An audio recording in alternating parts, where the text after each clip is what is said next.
grab a beer and pull up a chair. Welcome to the Northwoods Beer Guy podcast. Hey, ladies and gentlemen, welcome back to the Northwoods Beer Guy podcast. This is Mike, the Northwoods Beer Guy. And as always, my faithful co-host Jim is here. Yes, I am, buddy. I'm glad to be here. How are you doing? I'm doing good. Can you believe we are actually back in the studio? Wow. It's been a while. I did dust off in here. It's been so long. I was worried about that. I didn't know if we'd remember how to do this, and apparently I kind of forgot how to start it. Well, it's a good thing you know all this technology stuff. I'd just be sitting over here drinking a beer and watching you. That's sometimes I think that's better than knowing the technology side of it. See? Well, I'm here for a good reason. There you go. So, yeah, it's been pretty crazy. I mean, you know, we've had a lot of running we've been doing. I was on a cruise in there a little while ago, but you didn't fall off. Nope. They didn't push me off or nothing. So that was good. I didn't get kidnapped or anything. So that's a benefit. Wow, that's saying something. Yeah. I was kind of worried. I thought, but you had Ron and Bob with you, so they were probably keeping you out of trouble. Yeah. And the more I thought about it, they'd probably kidnap them first. Oh, there you go. Before me. So that's what Remember, you don't have to outrun everybody. Right. It's going to outrun one person. Yep. Just one of those two. Yep. That's all I had to worry about. So that's good. Yeah, for sure. Sounds like it was a good time and the beers were good. So that's a good thing. Yes, it was. I mean, it's some of it was surprising because more times than not, you always think that it's going to be like Corona, like Corona or that style, you know. And there were, like I said, we'll have an episode in the future here at some point where we actually did go to a couple of craft breweries, one on each of two different islands. Oh, okay. And they did have some other options than just your, that style. Yes. So it was pretty nice. And then, we were able to find, the previous episode we had where we actually had a triple stout. Nice. In an IPA that was brewed on St. Martin. And they were good. I mean, it was. Is that related to martini, the drink? No, it could be. I don't know. Aha! It's part Dutch and part French, so I'm not exactly sure. Perfect. The Saint might be Dutch and the Martine French. I don't know, or vice versa. It could be. Okay. All right. Well, you're learning some good stuff. Learning some stuff. I guess on kind of a show standpoint, we got a logo. We actually have a logo now. Yes, I think it looks pretty darn good. I agree. I think it looks pretty cool. And I think if any of the listeners are out there and they look at it, they have any comments, we'll definitely take feedback, right? I mean, they can take a look at it, let us know what they think. Yeah, for sure. I mean, it took a while. We knew what we wanted, but we had to find somebody that could put our vision all of it together in a small little compact picture. Yep. So we found that person finally, and we got that. So that's cool. Yes. It's better than, and again, the picture that I had used before served its purpose. Right. Well, I mean, but I think now that new one kind of encapsulates everything, and it kind of has like the Northwoods look. I mean, it really looks, I think, pretty sharp. And then I think hopefully, knock on wood, in the near future, we can probably hopefully get some apparel too. Oh yeah, that goes with that. But as everybody knows, we're still in the process of trying to get everything together. So we're still kind of in the infancy, so to speak, on some of this stuff. Right. So don't be what's the word I'm looking for? The apparel will be coming. It'll be out there. Yep. Just don't know when. I think the other big news we got, though, is where are we going to be in a couple weeks? Well, next week we will be in La Crosse at Between the Bluffs. Nice. So remember last year we did kind of a wrap up. Yep. I think this year, I'm thinking our plan is we're going to try and kind of record some stuff as we're walking around. Okay. Trying some beers and kind of giving it's going to be a little easier, I think, doing it that way than trying to remember to write down our notes. Right. I think in last year, correct me if I'm wrong, but it was like cooler and it was like windy and snow and sleet and it was just a bad weather day. So I think we would have struggled trying to record anything outside because it would just been, the microphone probably would have just been muffled the whole time. So let's hope that we get some nice, decent weather. Well, and the nice thing is they actually, from last year, they pushed it back a week. Oh, nice. Remember? So I think part of that was because they were hoping for better weather. Yes. To have it, because you look back on it. So this is their 20th anniversary. Wow. And this is the 10th time I've been there. Wow. And we've been there through big snowstorms and rain and wind. And then other times it's been beautiful. Right. So hopefully really springtime, you just never know what you can get in Wisconsin. Yep, exactly. So hopefully this will be a good one and be able to get a few things recorded. Right. And I think if people happen to see us, come on up, talk to us, and we'll put you on try to get you on the podcast. We'll say hello. We'll shake your hand. Yeah. Say hi. Yeah. We'll have. And we'll even buy you a beer. Yeah, there we could. Yeah. Good thinking. Yeah. I like that. But you'll kind of recognize, I think, who we are because we're planning on having an apparel, like a shirt. Some kind of something. For the people that have been on it and some of our family and friends, just to kind of stir up conversation, I guess. Some interest. Yeah. Hopefully people like what we're doing. Hopefully people like to listen in. Yeah. Hopefully we're giving everybody, I mean, again, it's just our opinion, but hopefully people like what we're talking about. Yeah, exactly. And like I said, hopefully a lot of people say, hey, what's that? And then we can get more people to, tune in. Exactly. So, yeah. So what are we drinking today there? Well, we kind of were kicking around some ideas and it's getting more springtime. I think spring may have sprung, hopefully, finally. All right. It hasn't snowed in a couple weeks? Last week. Was it last week? Yeah. Dang it. Yeah. A couple weeks maybe. I think. But it's been rainy and such now, which is totally fine. Yep. But we're, kicking that around. We thought, well, maybe we could get into, let's start off with some ales. Just something that little did I know or that there's a lot more ale styles than what I ever thought there was. Yeah. I mean, there's actually some good info about an ale. I didn't realize how many different styles, how many different variations. I think it's good for us to know that, just because I think a lot of times we were classifying some beers differently. Right. Which is not a bad thing. I mean, we're still learning how to do this too. Oh, yeah. But I think how many beers we got on this show? 8. So, and I don't think we have 2 of the same. Of the same style? Same style. Yeah, I don't think so. And I think we have 8 different breweries. Yep. And I think it's definitely on the lower end, and then it works its way up into some. I think it ramps itself up again towards you. I don't know why that happens. Yeah, but I think that's good for us. Yeah, well, yeah. I say it's just weird how that works. I don't know. So, but I mean, I think it's going to be a good show. It's going to have a lot of good variety. So, should we try one? And then I got a question I'm going to ask you. Oh, jeez. Now, remember, I was only given the information a little bit ago. So, all right. Well, okay. What do we got first? Yeah. Well, the first one we have is from one of our favorite breweries. Okay. Out there, and it's Central Waters. Yep. Number 25 Silver Amherst. It says wheat ale with mangoes. All right. And I found out it was 4.5% ABV. And all that it says on the website is to commemorate 25 years of pioneering craft beer in Wisconsin, we brewed this ultra drinkable wheat ale infused with a touch of mango, an easy drinking way to celebrate with us wherever you are. Well, there you go. So that's all that I've got on it. I don't know much more about, but from our previous experience, Central Waters has a really good barrel aging process. Right. We're kind of novices at everything else on their scale below. Well, we've had a number of their other ones because like Mud Puppy Porter is theirs. We've tried a bunch of other ones, and they've been good. So I'm guessing this is going to be good. We do kind of lean towards the because I think we even dark side enough new bottles to even do another whole episode. Yeah. Because we just picked up another of the Pappy Van Winkle bottles. Well, and then they had a couple at their 26th anniversary. Yeah. We still got some from the 25 that we haven't tried yet. We're falling behind. We are. Yes, we are. It is a sad day. Yes, it is. Well, let's crack this bad. So the can is pretty cool. I mean, it's silver and then it's like, blue and white, and it has is that cranes or herons or I think whatever they have for their tap handles, whatever. Tap handles, but it looks like now the bird is spread out. Like spread out, but it looks almost like, it doesn't look kind of like a heron or a crane or something. But it's cool. I like it. So we'll see how this bad boy is.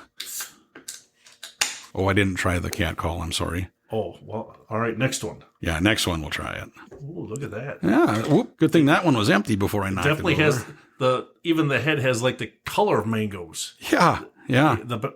You can't see through it, but I mean, it's definitely orangish. It's not quite as hazy as like a hazy IPA, but you can't see through it by any means. But it's definitely orange-ish, I think. More orange than yellow. I don't really smell a lot of mango. No. I don't. I don't taste much mango. On the first initial taste, I don't taste much mango, But I think you could, on a hot day, you could drink a number of these. Yeah, and this is supposed to be a wheat ale? Yeah, I don't taste the wheat part of it. I was going to say either. there's that distinct wheat flavor, and if it's in there, it's very mild. Right. It actually tastes pretty good, but I'm not tasting the flavors they said that were going to be there. Yeah, I'm trying to. So I don't know what. Boy, even on the second taster, that mango must be extremely muted or very mellow because I'm not picking that up. No, I mean, it's not bad. No. There's no bad flavor. It's just not, the flavors don't stand out very much. Yeah. So I don't know. What are you thinking on the score? That is interesting. I'm gonna go a 2.5 just because to me there's not a huge amount of flavor, but I mean it's like I said before. I think for a garage beer you could drink several of those and it'd be all right. And you said it was 4.5. Okay. Yep. Yeah. So I mean it's good. I don't mind it. I'm giving it a 2.5 just because really to me there's not a whole lot of flavor. I could drink it. Yeah, I think I'm right in there. I'm going to say a 2.6. So I don't paint myself on a corner in case we get another one that might be right in the middle. Right. That part, I was talking to somebody and they were like, yeah, Jim's too concerned about ties. And I said, well, that's his thing. So, and the only reason why I'm like that is then it allows us to make sure we differentiate. Right. And the listeners know too. I mean, right? So if we can't differentiate, how are we going to explain it to the listener? I guess that's my only thought. No, it makes total sense. But I mean, it's not that we can't have ties. I mean, that's totally, I think you've got how many beers you've rated? I believe it's 4,920. All right. And of that, you got ties. I should take that back because it'll be a little bit more because I haven't plugged in the ones from the two breweries in the Caribbean yet. But of that number, you've got ties. Oh yeah. So I mean, it happens. I think just for the podcast alone, for just one episode, that was the only reason why. Yeah, well, and that's what I had explained to him. I said it's just for us. Then it makes it a little bit easier to kind of differentiate them, right. and kind of have a lineup. Yes. So yeah. But I thought it was just kind of funny. So. Yeah, I mean, I think we're in that realm too, where we kind of set our own rules. Oh yeah. So yeah, we fly by our own. We set up our own thing. Speaking of that, I was wondering if you knew anything about these ales. I know they're beer.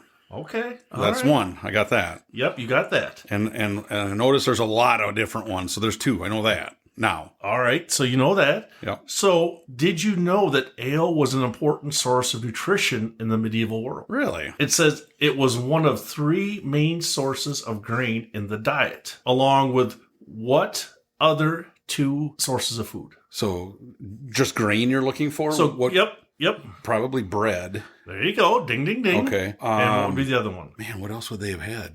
Didn't have much. Geez, what would it be? I don't know. Pottage. What is that?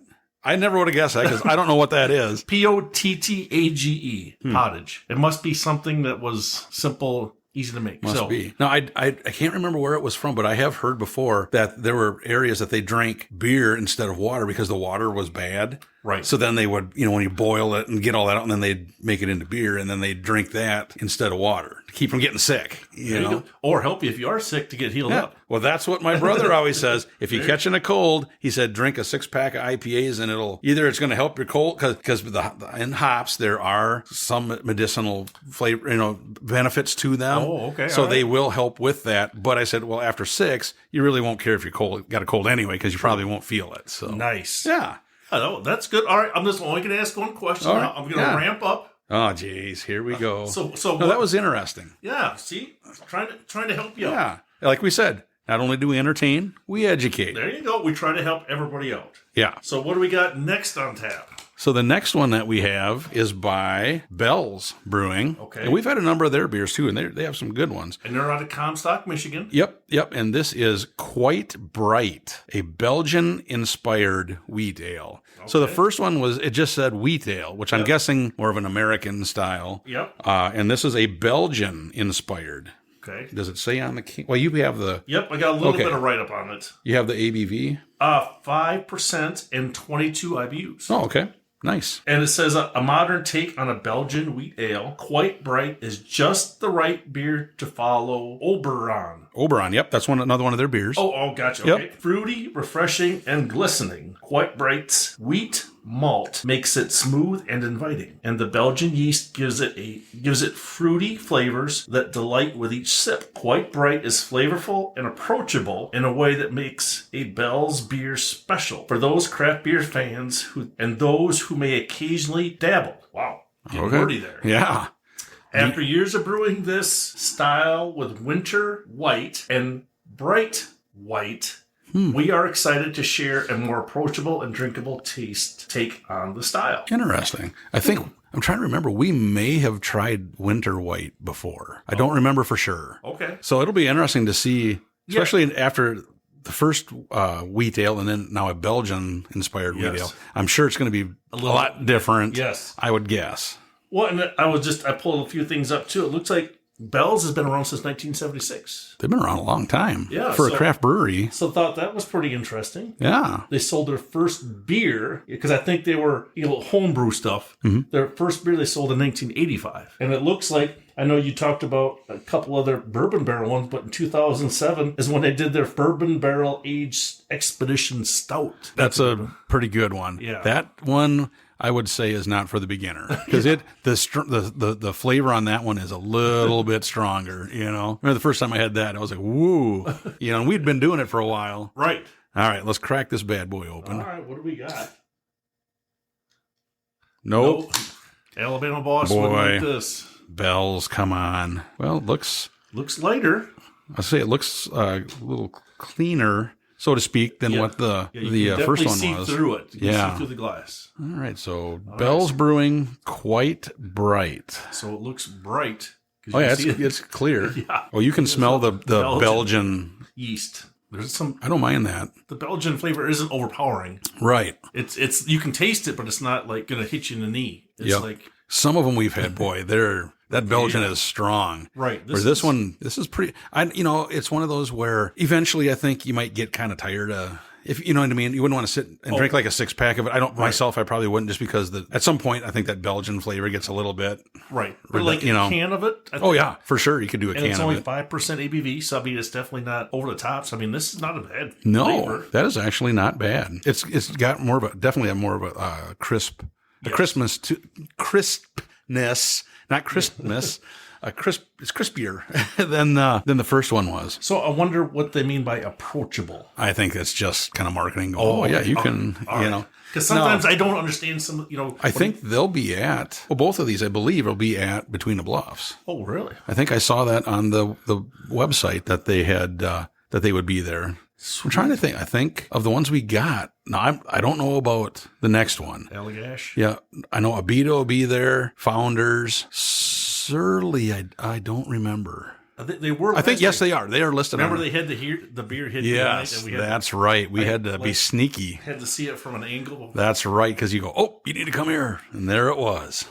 Right behind all right behind there. And then I'm sure Dragon, because I don't, if New Holland, I think, but I can't say for sure. But that's pretty good representation of what we have now that'll be there. So we're already getting kind of laying some foundations. We're pre-gaming. Yes. Beforehand. Before the fest, which we'll do anyway, because Taster's Eve will run around a little bit. And this is not bad. I mean, let's see. This is the Quite Bright. I think for me, I like the Central Waters. Actually, like that wheat one a little better. Mm-hmm. Not that the flavor is that this one. I mean, you can definitely tell it's the Belgian stuff. The first one, the wheat one, was a little bit more muted for me. So unfortunately, I think I like that one a little bit better. So I'm actually going to give this one a 2.5.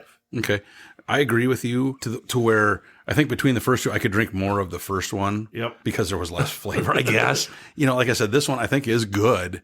But I think eventually I'd kind of get tired of the Belgian side of it. For one can, though, I mean, it's not bad. I mean, the Belgian part of it is a little bit more muted than we're used to. We're used to really kind of a stronger one. Yep. But it's good. But I'm going to go a 2.4. Okay. Just one step below that. Not saying it's below average, because I think flavor-wise it's above average. But I think personally I just kind of like the first one. Yep. A little better with you. Yep. So yeah. Yeah, this is definitely not bad. I mean, I think we've had two good ales so far. For sure. I know we don't do ales very often, and we're trying to give an honest opinion of what we're tasting. But I think so far we're starting off on the right foot. This is not Shirebach. So yeah. I'm not going to live that down, am I? I thought it was going to be good.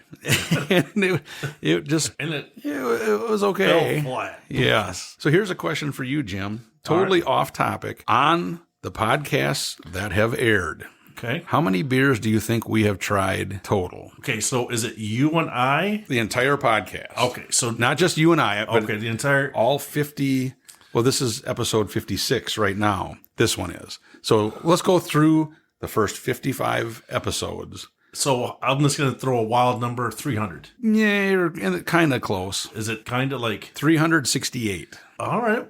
I didn't think we had tasted that many beers. Mm-hmm. Wow. All right. Remember our plan was we were going to do like 5 beers per episode? Right. That went out the window right away. Right. Well, now we got more beers to try, so we got to keep our fridge open. So exactly. We got to keep rotating that stock. Exactly. We don't want to keep letting anything get old in there. We trying anyway. Yes. Now the barrel aged stuff, that doesn't matter. That you can keep in your basement where it's cool and it'll be totally fine. Yes. But some of the other stuff, not quite so much. Right. So hopefully this turns out good. Yes, I was kind of surprised by that number though. I thought I got to bring that up because that's quite a few. Yes. So here's another question for you about ales. Okay. Maybe a question, maybe a comment. Okay. Not originally, but one of the 17th century, it says that names of ales were like Huffcap, Nipitate, and Humcup because it caused a humming sensation in the head. Really? I don't know if that's what we call now a buzz. Huh. And I bet it is. So it would be, what do they call it? Huffcap. Okay, so it'd be Buzzcap now. And then Humcap was one. So I thought that was pretty cool. That was right before the room started spinning. Before they started getting the heavy stuff. Yeah. Well, so then what do we got next on tap? Well, the next one we have is by Allagash. All right, and I see they're out of Portland, Maine. Portland, Maine. So we're going all across the country here. Yeah. This is Haunted House Hoppy Dark Ale. Ooh. And I'm sure 6.6. I'll say the writing on here. It's, yeah. It's in here, but it's so close to the regular color. Yeah. And I'm pretty sure you'll be able to read that off of there better than off the can. All right, so it says, doomed by a love of pitch black porters and our Allagash house beer, we summoned the recipe for Haunted House. Roasted barley and black Prinz malt curse this beer with a gravelly dark hue. Okay. Hopped with crystal, hopefully not crystal meth. I was going to say, what are you going to say? It says crystal, Chinook, hopefully not the fish. So we got fish and meth in here. Okay. And Sass. Sass? Yeah, they got a good barbecue down in Milwaukee. Oh, there you go. Hops. This beer ends with a ghost of coffee-flavored bitterness and hauntingly complex malty palate. Huh. Ooh. Wow, and this one is in a big can. This is not the small can. No, this is a pinter. A pinter. All right, so we're going to have to drink. So we're going to have a couple of them, I think. All right. We'll have to think of some stories to tell. Well, when you're pouring it, I got a little bit more here on Allagash Brewing. I thought it was... Okay, go ahead. Looks like it started in 1993 by Rob Todd. I think Todd, T-O-D? Yeah, that's what I would say. Okay. Just guessing. He graduated from college, and he was deciding about whether to go back to school for geology or do something else. And he takes up a temporary job as a keg washer at Otter Creek Brewing. 2 days later, he's already starting to brew his own beer. Really? So wow. So I guess he picked the right career path. Yeah, he had a passion for beer. And it outweighed his passion for rocks. Yes, studying rocks. Well, I don't... Boy, this it's dark. Yeah, definitely real dark. And it has a little bit of a hoppy smell to it. Aroma. I don't taste over-the-top hop. No, that's not bad. No, I was expecting a lot more hops. It didn't. I was too. IBUs. I didn't. Yep. That was not listed, so I don't have that.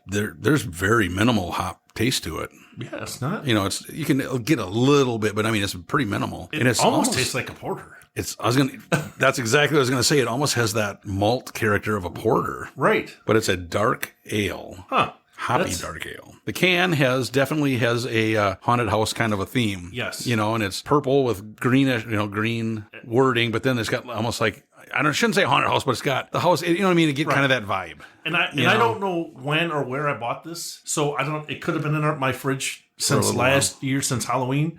I can't remember. I don't write the dates on them, so I can't remember where. But I mean, it's definitely, I think, more the way the can looks, more of a Halloween type. Yep, I would agree with you. But boy, this tastes pretty It's good. not bad. That is funny when you said, as soon as you said porter, because it's not quite as, I don't want to say a porter's thick. No. But it's, correct. you know what I mean? Porter's a little bit, this one's a little, when you're tasting it, it's like the mouthfeel is almost like a kind of a more watered down version of a porter. Right. You know what I'm saying? It's a bad way to say it, but. But I mean, I don't even taste like they said there was going to be the coffee flavored bitterness. I mean, if there is, it's maybe very faint at the end.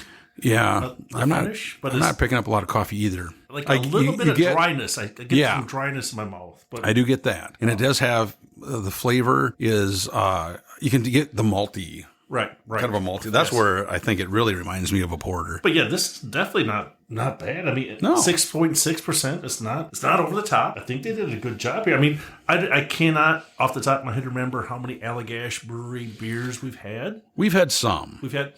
I'd have to look. So this back. isn't our first one. No. Okay. No. I don't think none of the beers that we have this time that are from breweries that we haven't had before. Okay. All right. So that's So. But I mean, I think this is definitely decent. I mean, yeah. You know what? I won't drink like a 6-pack at one sitting. No, but I could drink a pint can of this. yeah, this is definitely not bad. What are you thinking on your score then for the Boy, the haunted house? I'm thinking I'm going to go like a 2.7. Okay. Like I said, you do get a little bit of a hoppy flavor, but not bad at all. Right. I don't, like you said, I don't get the coffee unless it's that, like you said, that kind of bitterness at the very end. Right. If that's it, okay. But I don't really taste coffee, and like we always say, if it's on the can, it should be in the can. Yes. So I'm going to go 2.7. Again, I'm not ripping on it at all, but I think it could have been a little bit better. Right. And I think I'm going to hit right at the same number at 2.7. And I think the only reason why I'm going to go there, because it does remind me of a porter. It's not saying that it is a porter, but I think it reminds me. And if that can was wrapped up and nobody told me what the style was, I would definitely be tricked. Yeah. I would not have guessed this was a dark hoppy ale in any way. I would have definitely said it was a porter, and I would have said, you're lying if this is not a porter. So I think, so that's the hard part. They wanted it to be a hoppy dark ale, but it's a really good representation of a porter, I think. So. Yeah. You're right. Those two styles are real similar. I mean, like even if it's not hoppy, just like a dark ale and a porter are got to be like cousins. Yes, you know what I mean? Yep. Because this is very similar. Oh yeah. To a porter. Except other than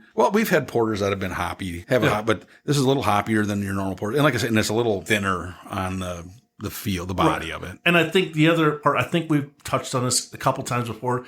Some people get scared when they put, hoppy ale on their beer can, and people that don't like hops are afraid to try it. And the people that like the IPA hoppy stuff, they try it and then it's like lacking. So that's where I think we talk about if it's on the can. Because, we're trying it just so that the listeners have an idea. But this is, I don't taste hops. Like I get just a very faint in the beginning. Right. When you first taste it, you get it, but it's not bad at all. So, if they were going for a lot hoppier flavor, they could have, I think they could have added more, but this is definitely, if you're the novice craft beer drinker, that you should not be scared by trying this. Yep, I would agree. Like you said, when I think people do see, hoppy dark ale and they go, I'm not going to get it because of the hops. Right. Because, here again, hops are one of those things that people, you love them or you hate them. Yep. Especially IPAs and pale ales, all that stuff. And half the time I think when that happens, people are trying to compare it to their store-bought, your big brand, your big beers that have no hops.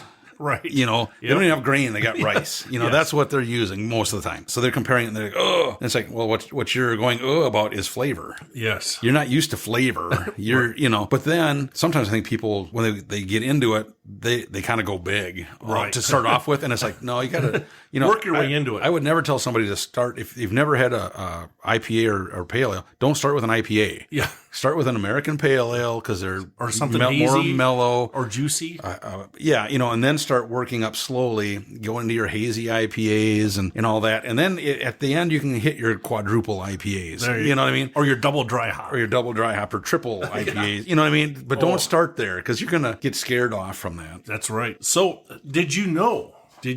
Probably not. That scholars believe grains accounted for 80% of the calorie intake of agriculture workers back in medieval times. Okay. And 75% for soldiers. Grain did, okay. Grain. Even nobles received 65% of calories from grains. Okay. So then with that, could you tell me, right now I looked it up, We have 8 styles of ales that had British origin. Could you tell me what those 8 are? Well, like a Scotch ale has to be on there. Yep, that's one. Okay. Yep. And these are going to surprise everybody out there listening. Did I say Scotch ale? You said Scotch ale.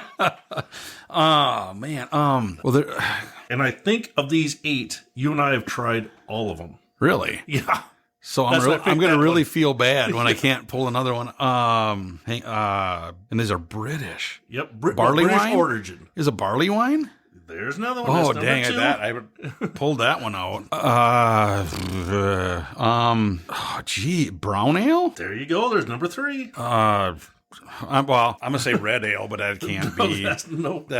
There is an amber ale. Okay, but that's North American origin. So okay, so that's probably kind of under that. Yeah. Oh boy, jeepers! What else? Sour? No, that's going to be probably North America. I don't know. What else? What you got? All right, pale ale. Oh, geez. Summer ale, old ale, okay, cream stout, and oatmeal stout. Those are ales. Those are British origin style ales. Wow, I did not know that. I never would have guessed that. So you need to go back to school. When you said pale ale, I was going to scream IPA, but then no, wait a minute. No, not the India pale ale. No, you need to go back to school and get educated. Yeah, no doubt. That's crazy. Yeah. Had no idea. Well, while we're contemplating that, what do we have next? Well, I'm sitting here licking my wounds. Yes. The next one we have is from Abita. Yep. And that's down in Louisiana. Yes, I remember, right? And this is their pecan ale. Pecan ale. Yeah, and it has... how do you pronounce this word? Is it goo? Yeah, Geaux. Nuts. Goo nuts. Well, that doesn't sound very pleasant. 5.2% ABV. That I can read on the bottle. Yes. All right, I'll let you read the rest of it. But yeah, it's got pecans on the label. All right, so we got pecan ale. Is made with real Louisiana roasted pecans for a subtle, nutty flavor and aroma. That's good. Not to cut you out, it'll be interesting to see, because we've had a number of, if we can pick up on the taste of the nuts. Yes.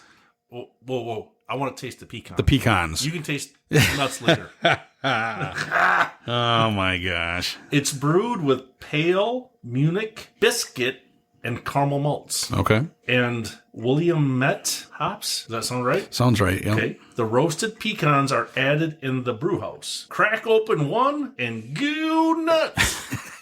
Or however you pronounce that word. Well, yeah, so hopefully that's a good one. So, and it says it's breweries about 30 miles north of Louisiana. Of Louisiana? Or you mean New Orleans. New Orleans, yeah. I'm sorry.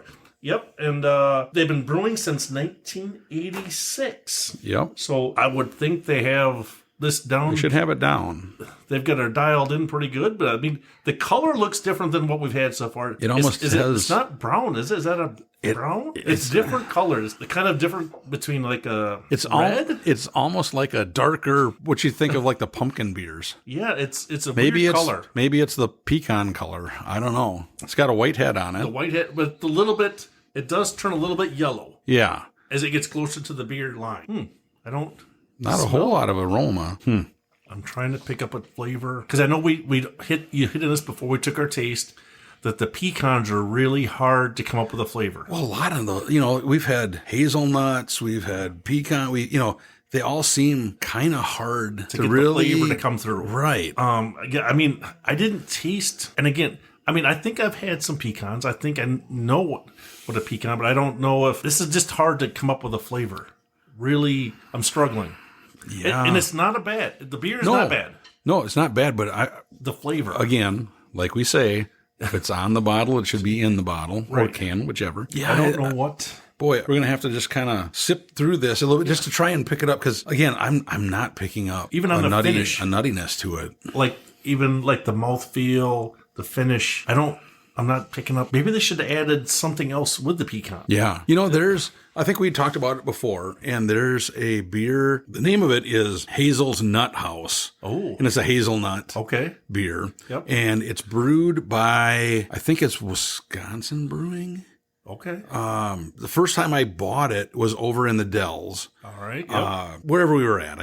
But that one, they put a lot of hazelnut. So I was going to say that one you could take. That was one of the better nut beers, if you want to say it, because you could taste it. Okay. But I mean, that's what I think we like the flavors. Yep. We wouldn't have bought the beer. We're not scared by pecan. Nope. We wanted to taste the pecan. So I mean, I don't know if we harp on it too much but just to preface to say, we want to taste that flavor. We want to try your beer and get that flavor, right?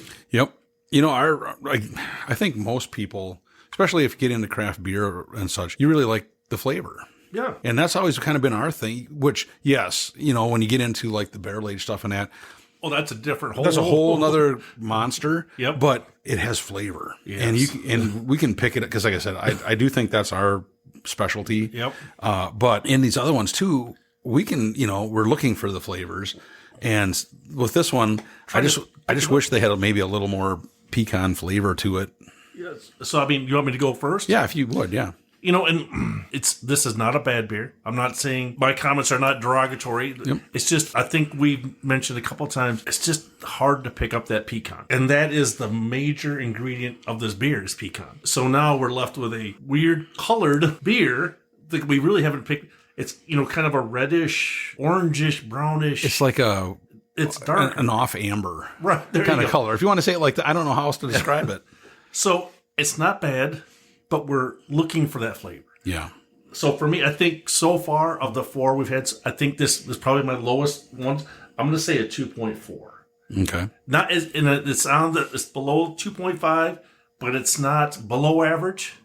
It's just I'm just looking for a little more flavor. That's I don't know if I said it right. I agree 100% with you. You know, that's like I said, they're going to be at the Bluffs, and I wish that, because the people that are there aren't necessarily the right people to ask about it. You know what I mean? I mean, sometimes there are people actually from the factory there. Other times it's kind of people that they hire to do it. So we'd have to just find that out. But I'd love to know what they think of it, you know. But yeah, you know, it's not a bad beer, but I just don't pick up any, like I said, when the biggest name, you know, word on your label is pecan. Right. And and if you can hear that, that's actually Lena under the table. She joined us.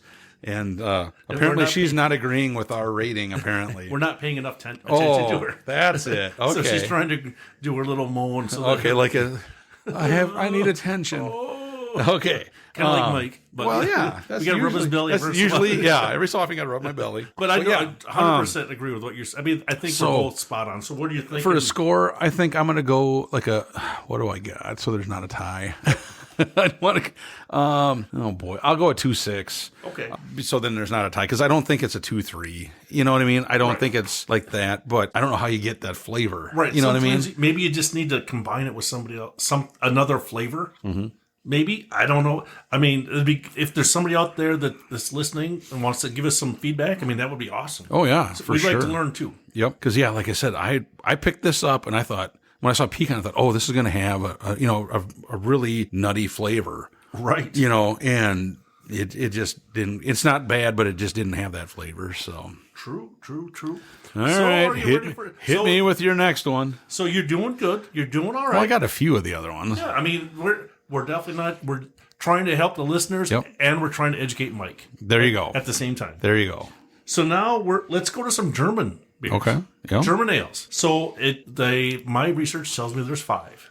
Okay. German style ales. Well, Hefeweizen would have to be, right? Yes, you're right. Yep, that's one. I don't know if like Dunkels or Doppelbocks. Nope. No, those are.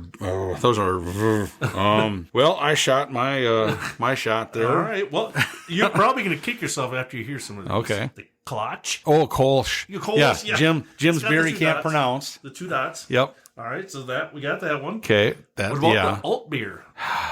You missed that one. I feel bad now, yeah. How about the Berliner Weiss? Berliner Weiss. Gosh! And then the last one, I didn't know this one, a Keller beer.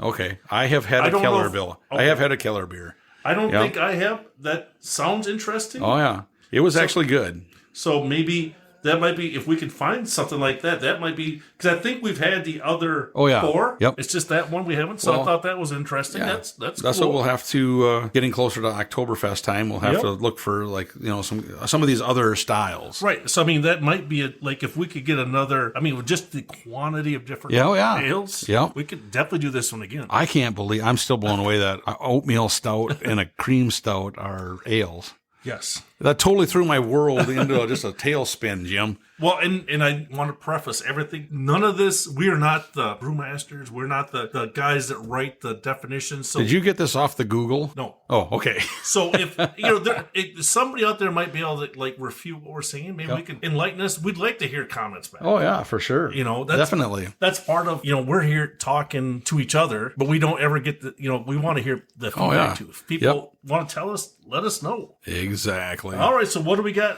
next there? Well, the next one we have, it looks like a bigger bottle. It's a bigger bottle. All right. And this is actually, I bought it from a brewery that is now closed. They closed December 31st. Oh, darn it. Peoria, Illinois. And I did not get a chance to go down there. No, you didn't. You didn't because, who'd have thunk that they were going to, and this was by Bearded Owl. Yep. And it's their Scream of the Butterfly Wild Ale. Wild Ale. It's a wild one. Are you able to hold on to it? Barely. Okay. All right. 2 hands now. Yes. Were you able to find 6.3%? Okay. It says, when this house culture wild ale settles from the pour, it shrieks a gentle sound. Very soft, yet very clear, metamorphosed into a single red wine barrel with Brett and Nomices. It will drink gentle with a light fruity funk. So, a light fruity what? Funk. Okay, that's what I thought you said. So so your question is, what are Brett and Nomices? Right? Is that a question? The last one, is that what they make sours out of? So you might be better to pronounce. So that Brett Miles is a non-spore forming genus of yeast in the family of Saccharomycetaceae. That's easy for you to say. All right. And is often colloquially referred to as Brett. Well, Brett, I can say Brett. There. It's Brett. So, but I thought was interesting. Next, the genus name Deckera. Huh. Like the Drecker Brewing. Yeah. Comes from that. Interesting. Is used interchangeably with this. Okay. So this beer looks a little bit light. Yeah. It tastes like a wild ale. If you remember us having other wild ale. Have we had a wild ale? Oh, yes. We've had a few of them. All right. So it looks very clear. Very clear, very light. I can see my fingers through the glass. Yep. And I'm smelling, it smells like a wine-ish smell. Ooh, wow. It's on the verge of being a sour. Yeah. Taste, it's right on the... But when you said it smells like a wine, you nailed it. Yep. It's like that dry wine. And that's what kind of when you taste it, it gets that dryness. Yes. I mean, it's not bad. I mean, it's... Right. Would I drink... Because now this is a bigger bottle. Yes. I don't know what size it is. It's not like a bomber. It's a little bit smaller than that. It's got to be at least 16 ounces, right? Oh, it's probably more than that. 20 maybe? Yeah, 20. Maybe it is a bomber bottle. Because it's like 22, I think, are bomber bottles. Like right now, just talking and like swallowing, my mouth is now starting to dry out. Like from after you drink some wine. Yep. The same feeling I'm getting, but it's not bad. I mean, it's not leaving a bad taste in my mouth. This is drying out my mouth. Which you don't get many beers like that. No, and like I said, when I tasted, I thought, Jim's not going to like this because it's different. But it tastes more like a wine than it does a sour. Yes, you know what I mean. So that's different. I would say they don't have their big toe in the sour pool. Right. I think it's all the way up to the ankle. It is. They're like very, very. They're very close to have sour. That's the one thing that I've noticed when we've had other wild ales that they're very much like this, right on that verge of being a sour. So this, I would almost, in my opinion, if you're a novice craft beer drinker, you may not want to start with this one just because it is very complex. Yes, it is different. The flavors are much different than many craft beers because it's like. You get the wine flavors. You get some beer tasting. I mean, you do get that tartness. Yes, You're right. That when you said it's a complex flavor, you nailed it, because it's definitely, there's a lot of stuff going on there. We've had other beers that we say that, man, they got too many things trying to, but yeah, it's not bad. I mean, and it's unfortunate that Bearded all closed. Yes. And like I said, I had been there a number of times. It was a cool place. It was a smaller place. And actually, it was the second brewery that I went to in Peoria, Illinois. The first one was being Industry. Yes. But these guys, they did a good job. They did a good job. And we do have a couple other beers of theirs that we haven't had yet, and they're a stout, a higher octane stout. Okay. Both of them are. One is like the regular version, and one has like chilies in it. Well, and what's unique too, I mean, they were a brewery, small brewery, microbrewery, but these bottles are not micro. Mm-mm. So they must have been bottling their own. I mean, usually if you're a smaller brewery, you're going to do a can.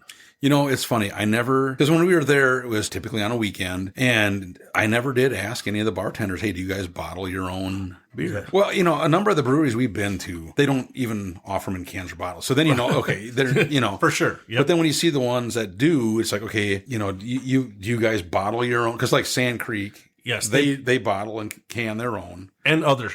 And others. They brew and bottle and can for other people. Yep. The micro, real small guys. Yeah. And there's other places we've been to that I don't think they do. They must send it out to like a Sand Creek to bottle for them. But these guys, I never did ask them, because they could have, but I don't know if they did or not. So I'm kind of blown away, Jim, that you're not offended by this. No, I mean, but it is right on the verge. Mm-hmm. I mean, I'm not saying that there's a little left in there. We'll set that there for right now. I could do a full bottle by myself. No. But like right now, I don't feel heartburn from a sour. I don't feel the only thing I feel is the dryness in my mouth from like the wine. I was going to say, I get more of a wine thing. When you said that, it's like, that's it. You nailed it. So what are you thinking on a score? I don't think that's bad. I'm going to go with 2.8. Honestly, I think flavor-wise, I do like how it's kind of on that verge. Yep. I do like I'm not a big wine guy at all, but this kind of works, and I'm probably giving them a little bit of a sympathy vote because they closed. Yep. But it's not bad. I'm going to say a 2.8. I'm right in there with it. I'm actually going to go, knock on wood and close your ears, a 2.9. What? Wait, what did you say? A 2.9. That's what I thought. And only because, I think I'm not a expert, still a novice, but I've tried enough sours to know that some of those are like so strong, like tart. This is like right on the edge, and then the wine kind of makes you want to have another drink. It's like, we haven't had many beers like this before where you're like, wow, that flavor is not bad. I want to have another drink and another. So it kind of is enticing me to have more. Yeah. I don't know if I'm saying it right, but I like it. That blows me away. I mean, is that all right? I hit it.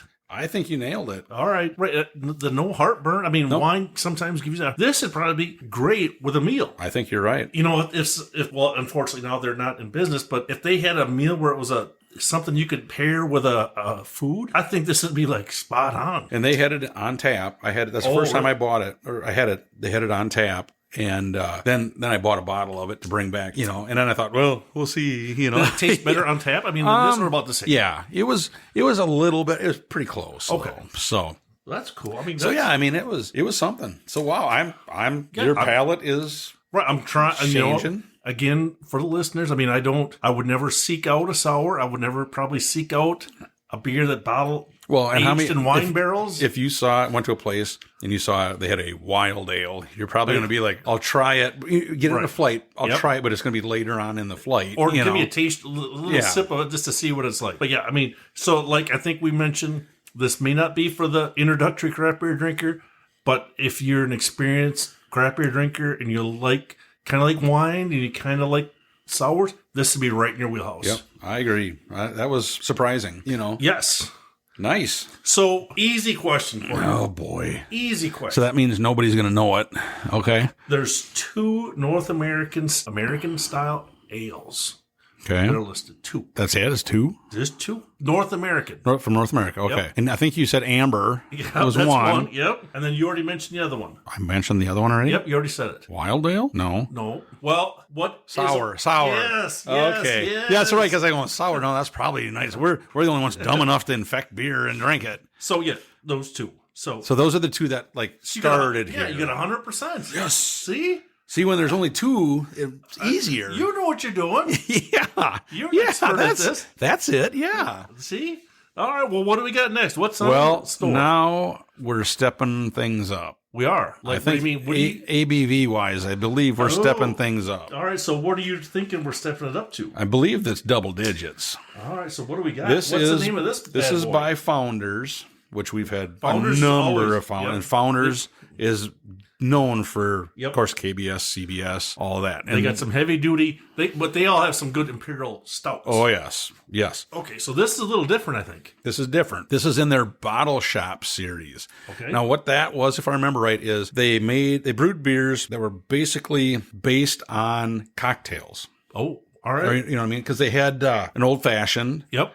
And then they have this one, and I don't remember if I ever bought the third one. But this is the Highball Drifter. Ooh, that even sounds good. I've never had I don't know if Highball Drifter is the actual name of the cocktail. I don't know. If it is, I've never had one. Well, we got some words on here. I got some words. All right. Hit me with it. So, I do see on the bottle, now hopefully it's the same. On the bottle, it says it's 11%. It says that here too. Okay. And everybody knows that Founders is from Grand Rapids, Michigan. Yep. Yes. So we're still all over the country. All across the country. Yep. We're thrilled to let you in on the second installment of our Bottle Shop series, a beer made specifically for the old-fashioned and bourbon cocktail-loving fan in your life. Okay. Mike, that might be you. Yeah, well, or you, yeah. Say hello to my little friend. Hello. To my little friend. To my little friend. The Bottle Shop Series number 2, Highball Drifter. There's a new sheriff in town. Meet Highball Drifter, a barrel-aged sipper inspired by our favorite bourbon-based cocktails. The second entry in our Bottle Shop Series, Highball Drifter, presents aromatics of caramel and vanilla, dried fruit and spice, while hints of cherry and bitter orange peel whisk you away like a tumbling tumbleweed. Call us old-fashioned, but we think you're going to love it. Well, there's a lot of words there. So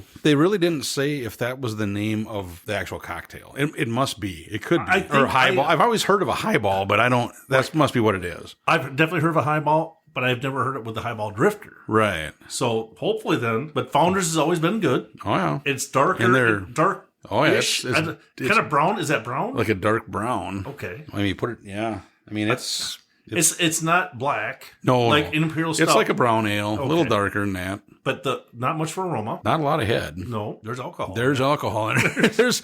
There's flavor of alcohol in there. You can taste right off the bat. Boy, I can definitely, wow. I can get like a little bit of did it say cherry and orange peel? Is that what it said? Cherry and bitter orange. Bitter orange. You can get that. Yep. What else? Caramel and vanilla. Okay. Dried fruit and spice were the other ones. Boy, this is good. There's a lot going on in There's a lot going on there. A lot. When they said it's a sipper, it's a sipper. You know what I mean? I don't think you want to chug this one. Could you do a 6-pack? Well, it only comes in 4-packs. 4-packs. Could I do a 4-pack? Oh, you probably could, but you may not know where you're at or remember getting home. But if they had a way that they could put all those new release beers in a 4-pack, that would be. You had one of each. That would be cool. That would be Founders. If you're listening to us, we would love to see something like that where you have one of each of this style, of the Bottle Shop series or whatever. You know what's weird? I don't have any burn. No. There's for no 11%. If it's bourbon, you can taste that bourbon, but right off the bat. But it's not. It doesn't warm you up. No, this is like scary. One of those again where if we wouldn't have read that it was 11%. Oh, I never would have guessed that. I don't think I would not have. I would have said 8 maybe 8 to 10. Yeah, if that. 9, I mean, this is really, really good. There's a lot going on in there. I mean, and it's a lot going on good. The only hard part, again, I think we're trying to pull out each of these flavors. Yeah. And I'm not picking up some of them, but maybe some of them are working together. Like the vanilla, I don't really get a lot of that. But the caramel and the vanilla could be... There's something, like... There is a sweetness to it. Right on my lips when I take the drink, but I can't really pick out the exact flavor that's there. There's something, and it tastes really good. I mean, this is now you're going to have to get a highball when you go out next time so you can see what it tastes like. We're going to have to figure Odds are the places we would normally go, they'd look at us and go, a high what? Well, that's what I say. We're going to have to go to a bar that knows an actual ball. Yeah. Do you know how to make a highball? Some of our local establishments may not. We'll have to, and we tell them what's in it. And that's kind of the cool thing with this, that I think, their series was more based on classic cocktails. You know what I mean? Yes. Where I think a lot of places around, especially around us right now, your normal bartender isn't going to know how to make those. Right. But I mean, one of our local establishments did make a very good old fashioned. Oh, yes. Oh, that was really, put the orange and the cherry in there. Yeah, that was delicious. That was good.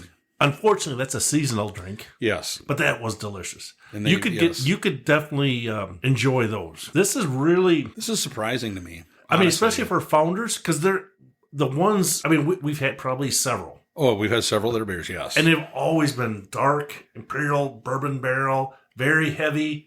This is almost on the opposite end of the spectrum for them, which is good. They're trying new stuff. I think they did a really good job. And again, I was, you always hate to talk about this, but, they got bought out by a foreign company. Yep. But they kind of left them alone. Kind of like with Goose Island. They let them do their thing. And, because it's like when I heard they got bought, I thought, just don't mess with them. You know what I mean? They make good beer. And they had, the one thing they did was they quit making CBS. Oh. But then now they brought it back. I see that. Because I think they brought it back because people are going, really? Yeah, we want to drink it. Yeah, because of course, KBS is probably their biggest seller. Right. And I think CBS was probably next. Yes, they're right up there. Yeah, and they were both similar, but, CBS, of course, had that maple kind of a flavor to it. Yep.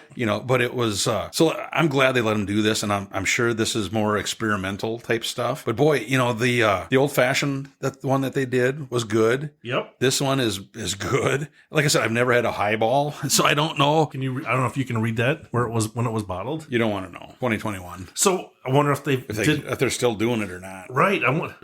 That's it. You probably had this one in your fridge for a while. I probably had it in the fridge for a while. So this has been fermenting, so it's probably even smoother. It's probably smoother now. Right. It has been in the fridge the whole time. I'll look it up. We'll look up on their website and see if they still are doing it. Because that's good. Yeah. I mean, do you want me to go first? Yeah, if you want to. 3.5 all day. I think it's good. I think this is not for the beginner craft beer drinker. This is definitely somebody that likes cocktails and beer. The flavor is really good. No burn. Wow, it's good. Like I said, I do want to find some place where they know how to make a highball. Yes, just to taste it. Right. Maybe it's going to be horrible. I don't know. But I'd like to know what it was based on, because this is a very good beer. I'm with you on a score. I'm going 3.5 as well. All right. Of all the beers so far that we've had, this one is above all the rest of them. Now, again, this is 11%. The other ones were 4, 5, 6%. So we could drink more of these other ones.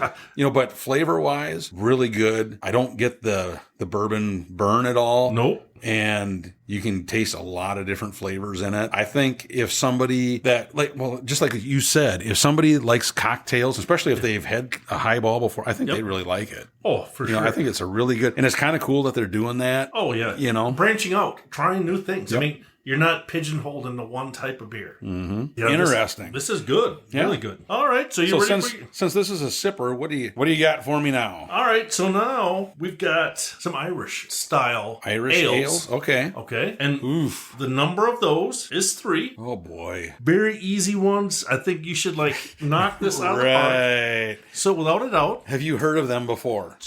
2 of the 3. 2 of the 3 we've actually tried. Okay. All right. So what are your guesses for Irish origin style ales? So right off the bat, I'm going to say this one just because when they said the British stout was in there, I'm going to say like a dry Irish stout. Dry Irish. Is that a no? The word. So how about just Irish stout? So you actually use two of your words are in 2 different beers. Oh, I don't know. So there's a classic dry stout. Oh, okay. And there's that's probably Irish red ale. Okay, so I'd say the classic dry would have been the dry Irish stout. Right. So and then there's one left. A red ale, you Irish said? red ale. Irish red. And the classic So dry we've stout. had the dry and the Irish red. Yep. I don't know if we've had this last one. Boy. Hit me with it. I don't know. Export-style stout. Oh, no. Well, the only one I can think of is Guinness that had like an export style, Right. It says dark brown to black, rich and robust in palate. Huh. I don't know if we've had that one. I don't know. That's not Special X Light, is it? No. Okay, No. all right. You need to go stand in the corner for saying that. I was just checking. I was like, export. I don't think I've ever heard another beer other than Guinness. Guinness had, remember that, because a few years ago they had that 12-pack where they had like, was it 4 different styles or 6, whatever it was. Okay. And one of them, because they brought back all these, it was their 100th anniversary, because they've been around forever, but they had like that 12-pack because it was commemorating something. Okay. And one of them was their export stout. Okay. So we have had, but I think that's it. Okay. I think, but again, that's not Irish though, right? I mean, Guinness is from, or is that Irish? Aren't they from Ireland? Yeah, it is.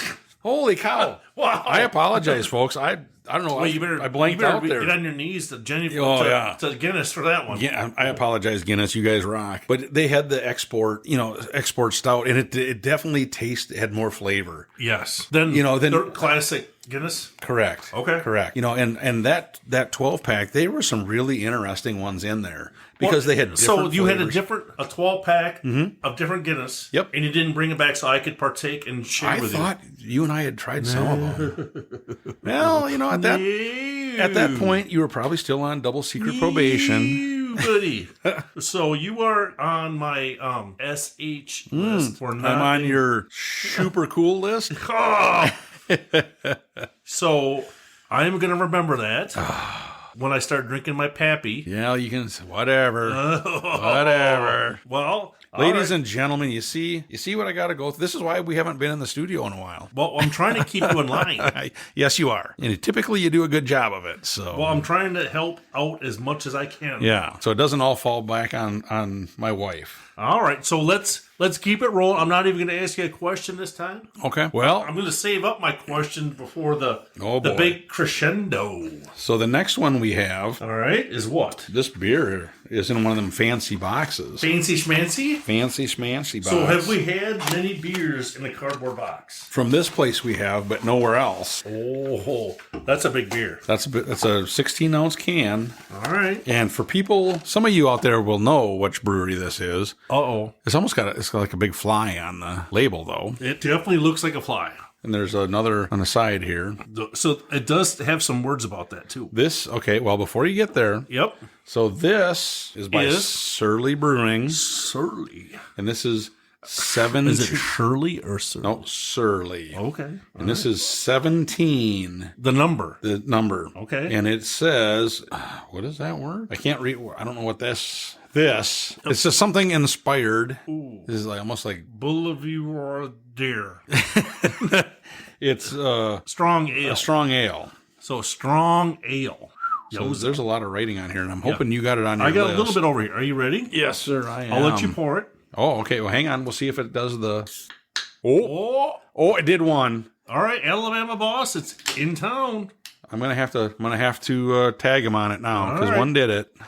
As the story goes, a Prohibition-era secret society of cocktail enthusiasts known as the International Barflies. Oh.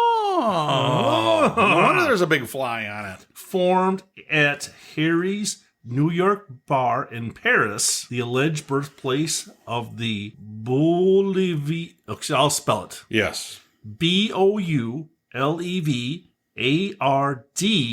IER. Don't know how to pronounce I don't know the proper pronunciation of that. And the inspiration for 17. Our 2023 anniversary beer blends a strong red ale and a wee heavy aged in tartar sauce. Tartar sauce? Is that what you said?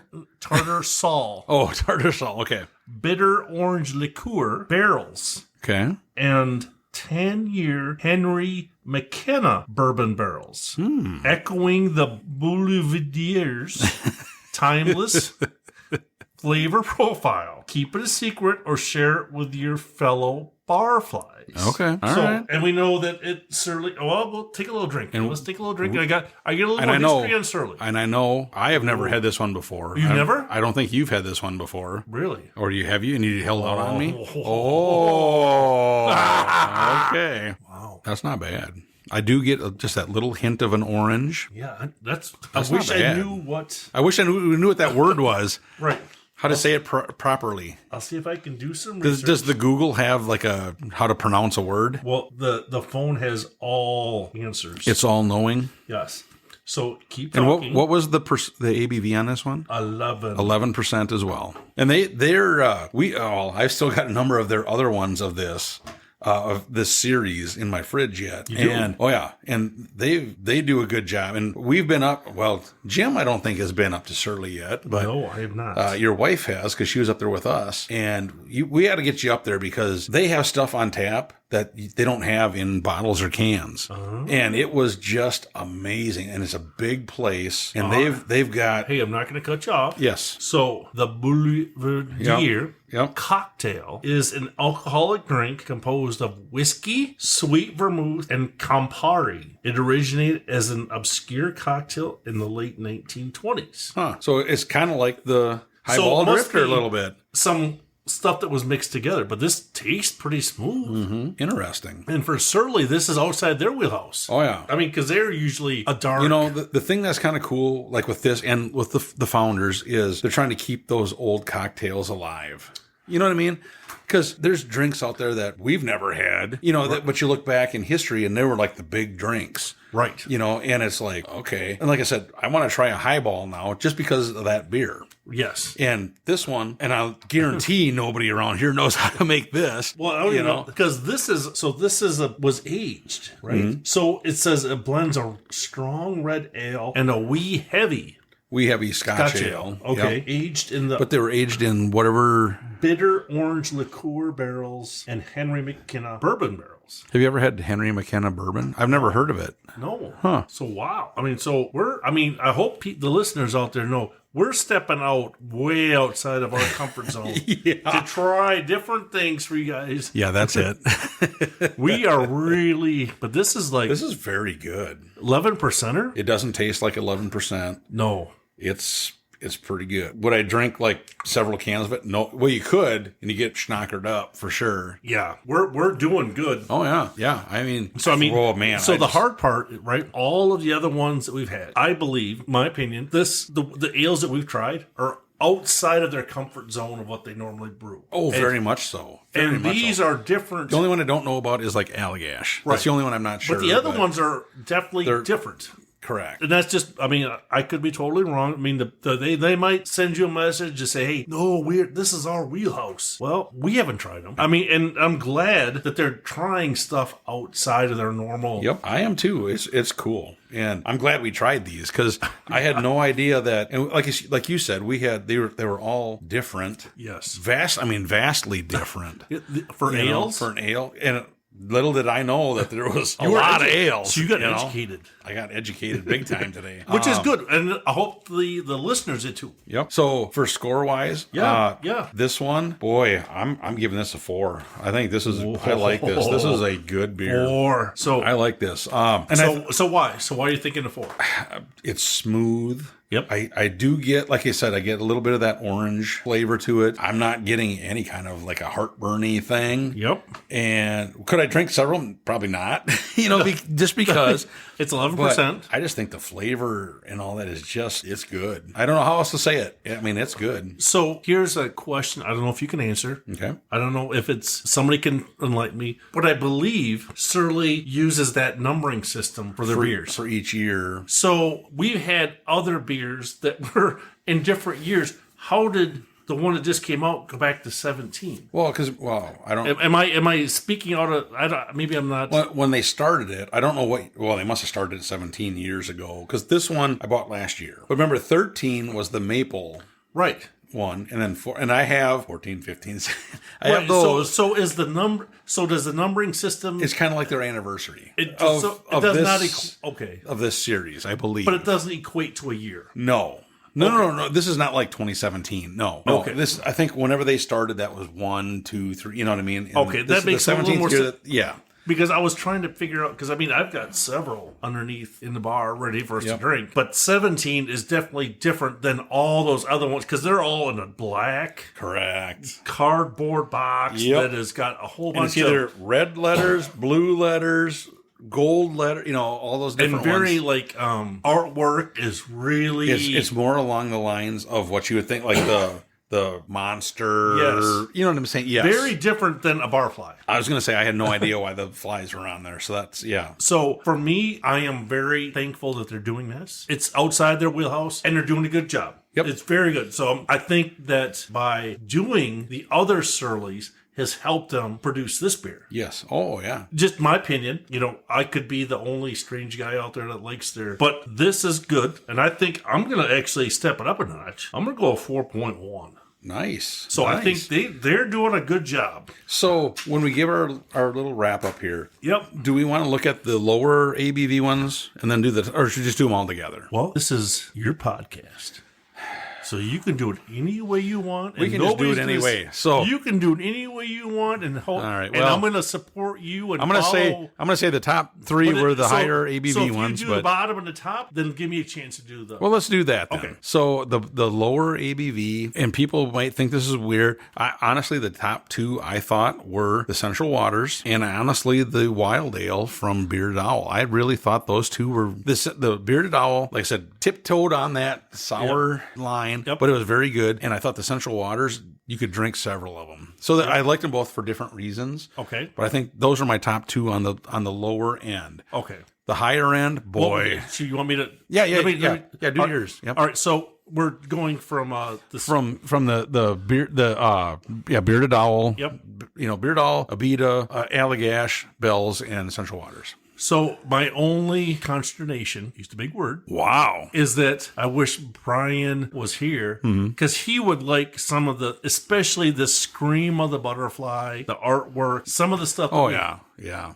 So, Brian, if you ever are listening out there, shoot us a message. Let us know. We want to get you back in the loop with us because you would like some of these beers. They're ales. And I 100% agree. I don't know, so the ones that were difficult for me to differentiate were the pecan, the Allagash, and the bright. They're not bad. No. We didn't have any that None were of these bad. were bad. They were at not all. bad. It's just, it was very hard to pick out that flavor. Each one had a distinct flavor, but I think the 100%, I like the Central Waters above the other ones, and that Scream of the Butterfly. It was one of those, I know, I have not had a beer like that. It was weird enough that it made you like it, didn't it? Right, because it was like, is it sour? Is it not sour? Is it a wine? I mean, if it wouldn't came out of the bottle, if somebody would have covered it up like it was in a regular wine bottle, I would have not known it was a beer. I mean, so to me, that is awesome. I mean, so the brewmaster did a phenomenal job. That could not have been the first time they did that. It probably, it couldn't have been because that very took a good. while. Yeah. And I just wish the Bearded Owl was still in business. Still around so we could ask them. Yes. Yeah. So, I agree. So I'll turn it back to you for the final. Honestly, I know I scored them a little bit different, but I can't pick a favorite. I think they were all very good. I mean, honestly. Whoa. Did you hear that? You tied the top. Well, no, my scores were different. I mean, the highest one was the Surly, but I think if anybody, I'd recommend any of those. Okay. To anybody. So, I mean, So let me ask you this. So is it because they're an ale? Or you think the flavors, or what do you think? What would you recommend? I think flavor-wise, other than the Scream of the Butterfly, those flavors had way more flavor than the other ones did. Yep, for sure, without doubt. And I'm sure they had more than the Scream of the Butterfly, but at least that was the most flavorful one of the other 5 that we had. Yep. But I guess, score-wise, the Surly 17 was the highest that I rated, and then the Highball Drifter. But I think all are going to be more of an experienced craft beer drinker. Yep. Because, again, 11%. But then there's a lot going on, especially on the Founders. There's a lot going on in that the flavor profile of that. And I think if you are used to drinking, your big beer name, you're not going to be able to, they'd be like, oh, geez, oh, So it'd be that with any of them. Yep. But so these are all number one. Above the other ones. Yeah. Okay. All right, so here's my take. I could be totally in left field. When we rated these, the Surly is the only one that was really aged in a different style. It had a liqueur and a bourbon. That is true. Which is not easy to do. And we don't see that very often in a liqueur. We don't see that So I think for me, that's why I rated it higher. Yep. Just because it was double barrel aged. Yep. Which is good. The Founders, they're stepping way outside of their comfort zone and trying a cocktail that is different than anything they've ever. So was it aged the same as all the other? It was different, but it was still good. So I want to go 1A, Surly, 1B. Well, it's kind of what I said. So, but yes, that's a good way to say it. Is that all right? I don't know. So I'll let you finish her up. I think all the higher alcohol ones, they were all very good. Yes. All these beers were good, but I do like that we broke them apart because, again, those are more known for knowing... Okay. Being kind of that, they know what that's their niche. That's their niche. Yep. And then the rest of them are really good. Yep. So yeah. And I mean, not to cut you off, but it's weird. All ales. Yeah. That is kind of crazy. All ales. Kind of crazy. So, I mean, and so the person, if you're looking at a beer and somebody said, hey, you want an ale? You probably need to make sure you quantify what kind of ale you're asking. Yeah. Little did I know there was so many ales. Right. So what do we always try to do on this show? We educate and entertain. There you go. See? That's good, right? Exactly. Well, I hope the listeners like that. I do too. Yeah, so that kind of wraps this episode up. Yeah, but, I mean, so we've got, like you said, before. Yep. If ladies and gentlemen, if you're going to Between the Bluffs, please email us, message us. You'll see us at Between the Bluffs. We're going to have some prototype merch. Oh, there you go. Where you'll see the Northwoods Beer Guy logo on the back of our shirts. And I might be kicking Mike in the knee. He could be.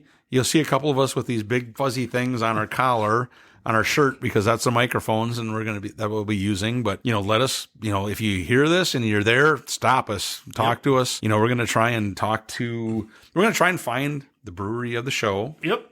Again, and I think it'll be a good time. And like I said, we'll have another episode next week before, that'll be air before Between the Bluffs. But yeah, we got some cool stuff coming. We're working on a website. So the big part of Between the Bluffs, right, is we're going to be looking. I mean, we're going to be trying as many different brews as we can, but stop us.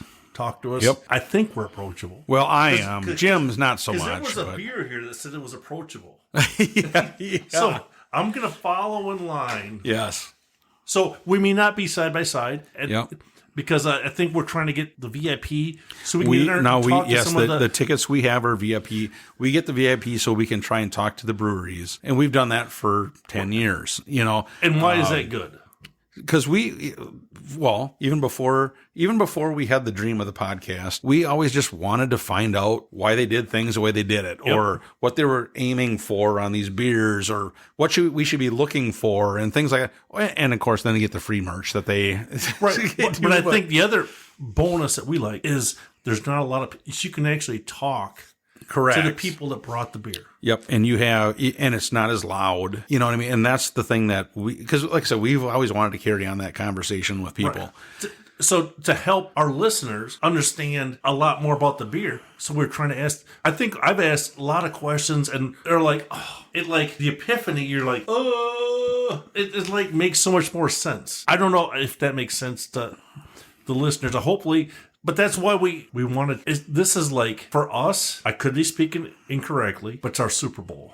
Oh yeah, Because this is where all the beer breweries are together until one we make it out to the Great American Beer Fest, or actually there, because Munich Oktoberfest is you're kind of limited to what you get there. But until we get out there, this is kind of the big show around us. This is like Daytona 500 for us. So, again, we'll be there in the VIP. Yep. And ladies and gentlemen, if you see us, stop us, talk to us. We may have something for you. General admission, when you get in, if you see us, stop us. Yep. And there's going to be a number of people, our group, that'll all have the shirts on. Stop them. They'll direct you to where we're at, and, we may have something for you, too. So, yeah. That sounds good. That sounds good. Yeah. So, yeah, Jim, I guess this was a good show. And you like I it? said, We did good. I think. Yeah, we're back in the.